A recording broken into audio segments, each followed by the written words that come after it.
Halo guys, selamat datang di channel kami. Don't forget to subscribe ya guys. Kami membutuhkan subscribe and viewers dan like-nya. Semoga kalian bermanfaat buat kami. Jangan lupa ya guys. Please jangan lupa klik tombol subscribe guys. Karena subscribe itu gratis. Kisah Nabi Khidir. Jati diri Nabi Khidir. Menurut Syekh Siti Jenar. Bermula ketika Sri Mangana, yang merupakan ayah angkat Syekh Siti Jenar, berkisah tentang pertemuannya dengan Nabi Khidir. Sri Mangana menuturkan ketika ia dalam kondisi antara tidur dan terjaga, dia merasa seolah-olah berjalan dengan seorang anak muda di sebuah tanah menjorok lurus.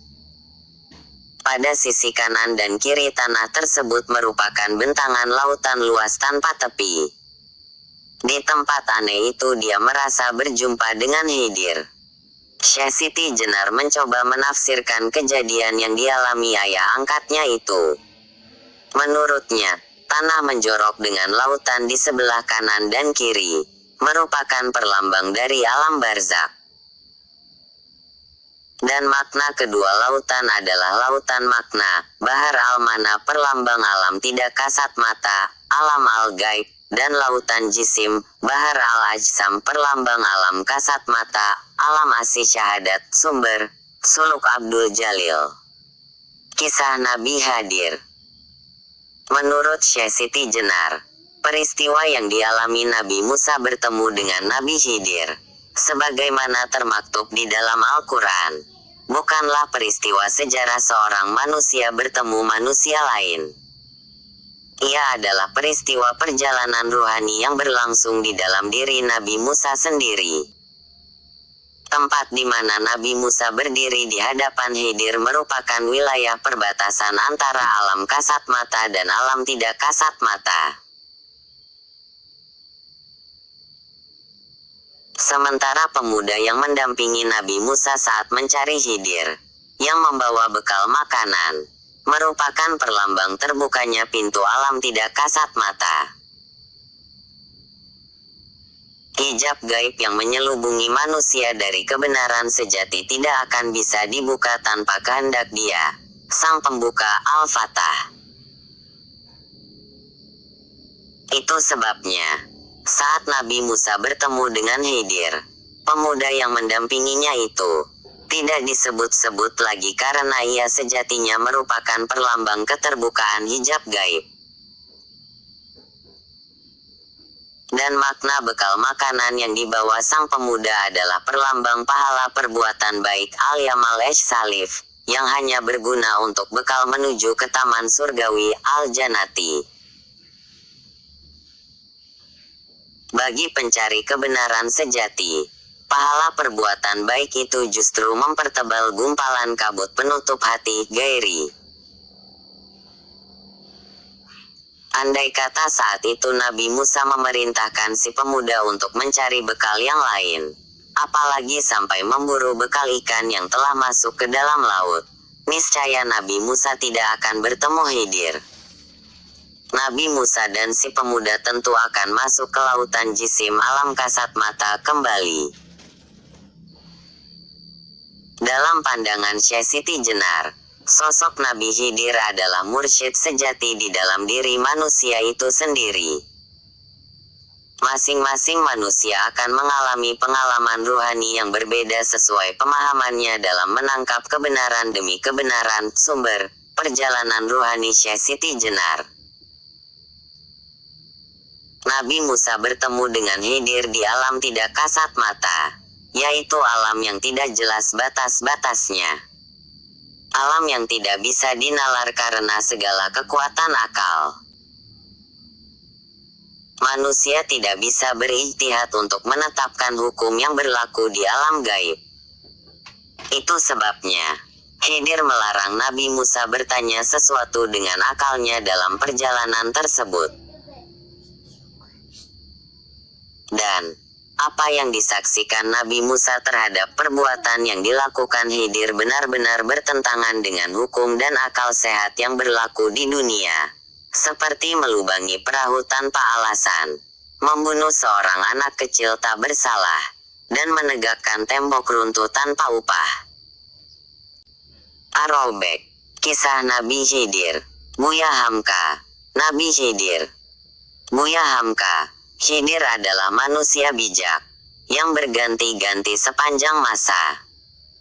Khidir dalam khazanah keilmuan umat Islam, selalu menjadi perbincangan dari masa ke masa. Beragam pendapat diutarakan, untuk mengungkap keberadaan sosok manusia yang misterius ini. Cerita mistis yang penuh keajaiban, meski terkadang tidak berdasarkan sumber yang sahih, juga ikut mewarnai ketika seseorang mengulas tentang keberadaan figur manusia pilihan ini. Hamka Mutiara. Pendapat Buya Hamka tentang Khidir. Berkenaan Khidir, ulama terkemuka Indonesia Buya Hamka menulis, "Saya sendiri kerap kali bertemu orang biasa, tak dikenal, terpencil di dusun yang jauh atau di ladang tebu. Namun butir perkataannya penuh berisi hikmat yang benar. Dia bukan profesor, namun kejernihan pikirannya dapat dijadikan pedoman hidup bagi kita yang sibuk ini. Kalau dipandang dari segi ini, bolehlah dikatakan bahwa Khidir itu selalu ada, tidak seorang, dan tidak mati, melainkan berganti-ganti." Tafsir Al-Azhar, Juzu 15 hal 249. Pendapat Buya Hamka ini seakan menjadi penengah dari perbedaan dua pendapat yang saling-saling bertentangan satu dengan lainnya. Di satu sisi ada yang berpendapat Khidir yang pernah bertemu dengan Nabi Musa telah wafat, sebagaimana pendapat Ibnul Manawi, Ibrahim Al-Harabi, Abu Ya'la Al-Hanbali, Ibnu Taimiyah dan Ibnul Qayyim Al-Jauzi. Sementara di sisi yang lain, ada pendapat yang menyatakan Khidir merupakan sosok manusia yang dikaruniai umur yang panjang, sebagaimana pendapat Imam Al-Nawawi, Ibn Al-Salah dan Al-Salabi. Araubek, Kisah Nabi Khidir. Jati diri Khidir yang beragam. Pendapat Buya Hamka tentang Khidir yang bukan hanya seorang, melainkan berganti-ganti di sepanjang masa, sepertinya juga menjawab berbagai argumen yang berbeda-beda tentang jati diri Khidir. Di dalam buku Membaca Misteri Nabi Khidir, tulisan Muhammad Sanusi dan Muhammad Ali Faqih, diterangkan berbagai pendapat tentang sosok Khidir. 1. Khidir adalah putra Qabil bin Adam, menurut Abu Haytham As-Sajistani. 2. Khidir merupakan nama lain dari Baya bin Malkan Kali, adalah pendapat Ibn Qutaibah dan Imam Nawawi. 3. Khidir bernama asli Muammar bin Malik, merupakan pendapat Ismail bin Abi Uwais. 4. Khidir keturunan Nabi Harun, sebagaimana pendapat Al-Kalabi. 5. Khidir adalah anak dari putri Firaun, adalah pendapat dari Muhammad bin Ayub. 6. Khidir merupakan nama lain dari Nabi Ilyasa, pendapat dari Ibn Hajar Asqalani. 7. Khidir adalah anak dari pengikut setia Nabi Ibrahim, sebagaimana terdapat di dalam kitab At-Tarikh, tulisan Ibn Jarir Tabari. Araubek, Kisah Nabi Khidir. Mengenal Nabi Khidir. Khidir the Verdant One, seorang yang hijau. Ia dinamakan Khidir tidak lain karena, jika ia duduk di farwah permukaan tanah, rumput kering, maka tiba-tiba tanah di bawahnya itu menumbuhkan tanaman yang menghijau. Abu Hurairah. Pengertian hijau mewakili kebenaran, kekuatan, subur berkembang, alam, pengetahuan, kehidupan, umur panjang, kebangkitan, warna surga, emerald, jubah keagungan Muhammad SAW dan Al-Islam. Three things of this world delight the heart, water, green things, and a beautiful face. Hadis. Genealogi. Nabi Khidir adalah Baya bin Malkan bin Kali, bin Syali bin Abir bin Arfashas bin Sam bin Nuas, Wahbe bin Munabi, Ibnu Katsir, Al-Alusi, Imam Nawawi dan Ibnu Qutaibah. Khidir As adalah rekan seperjuangan Nabi Ibrahim As saat berdakwah kepada Namrud di Babilonia. Saat Nabi Ibrahim berhijrah meninggalkan Babilonia, Nabi Khidir As pun ikut serta bersama Nabi Ibrahim As dan keluarganya. Khidir As juga sempat menjadi penasihat dan pendamping Zulkarnain As. Imam At-Tabari. Dari berbagai pendapat soal genealogi Khidir As, yang paling kuat dan mayoritas adalah beliau keturunan Nuas, hidup sezaman dengan Zulkarnain As dan Ibrahim As pada era Mesopotamia kuno. Pendapat kuat ini melemahkan tesis yang menyatakan Khidir keturunan Harun As dari nasab Ishak As. Sekaligus menggugurkan tesis bahwa Alexander the Great adalah Zulkarnain As. Tesis Alexander sebagai Zulkarnain As dan Khidir As keturunan Harun As sangat lemah dan kontradiksi, syarat distorsi dan konspirasi. Al-Fahru Razirah, dalam tafsirnya berkata, Zulkarnain adalah seorang nabi, sedangkan Iskandar Alexander adalah seorang musyrik. Gurunya adalah Aristoteles, dan Iskandar memerintah negerinya dengan perintah Aristoteles, yang tidak diragukan lagi merupakan penyembah berhala. Ar-Raubek. Kisah Nabi Khidir. Nabi Khidir masih hidup.